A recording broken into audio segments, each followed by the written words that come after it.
ఒకసారి నా తండ్రి నాకు చెప్పిన జ్ఞాపకం.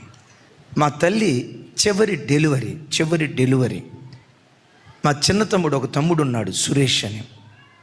ఆ తమ్ముడు పుట్టుకలో మా అమ్మ చావు బ్రతుకుల మధ్యలోకి వెళ్ళింది. అంటారు కదా, బాలింతలకి ఏదో వ్యాధి వస్తుంది కదా, దాన్ని ఏదో అంటారు కదమ్మా. సరే, బాలింత జబ్బు అంటారు కదా. 84, 83 ఆ ప్రాంతంలో మా అమ్మకు బాలింత జబ్బు వచ్చింది. నాకప్పుడు 9 సంవత్సరాల వయసు. అప్పటికి 20 రోజులు మా తల్లి హాస్పిటల్లోనే ఉంది. మా నాన్న ఒక హాస్టల్లో చిన్న ఉద్యోగం చేసేవాళ్ళు. దేవుని కృప, మా అమ్మకి మా నాన్నకి చక్కటి ప్రేమ, చక్కటి ఐక్యత, ఒక స్నేహితులాగా వాళ్ళు కలిసి ఉంటారు దేవుని కృపను బట్టి. తల్లి హాస్పిటల్లో ఉండటం, ఆయన డ్యూటీకి వెళ్తా రేవేంద్రపాడు అనే స్థలంలో ఒక కాలువ ఉంటుంది.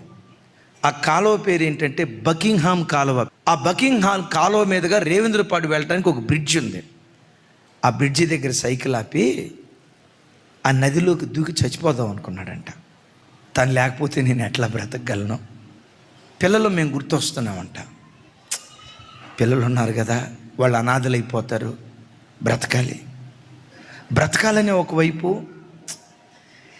ఇక తాను లేని జీవితం నాకెందుకులే ఒక నిర్లిప్తత. ఆ బ్రిడ్జి మీద నిలవబడి ఆ నీళ్ళలో దూకుదామని బ్రిడ్జి దగ్గర నిలవబడ్డాడట.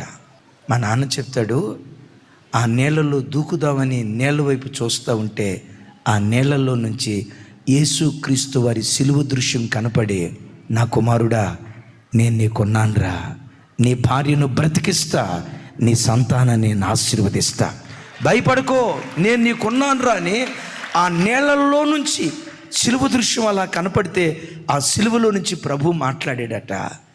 ఆ మాట నాకు చెప్తే, ఓసారి నేను సేవకు వచ్చిన తర్వాత నోతక్కి అనే ప్రాంతానికి వెళ్ళా.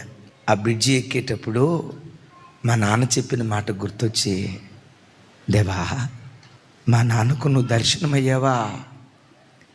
మా నాన్నతో నువ్వు మాట్లాడేవా? నీ సంతానాన్ని నేను ఆశీర్వదిస్తానన్నావా? ఆయన కడుపును పుట్టిన నన్ను లక్షల కొలది ప్రజలకు దీవెన కారణంగా నువ్వు మార్చేవే, ఇచ్చిన మాట నువ్వు నెరవేర్చావు ప్రభు అని కారు అక్కడే ఆపి నువ్వు చెప్పావు కదా నాన్న, ఈ నీళ్ళల్లో యేసయ్య నీ కనపడ్డాడని, సిలువ దృశ్యం కనపడిందని.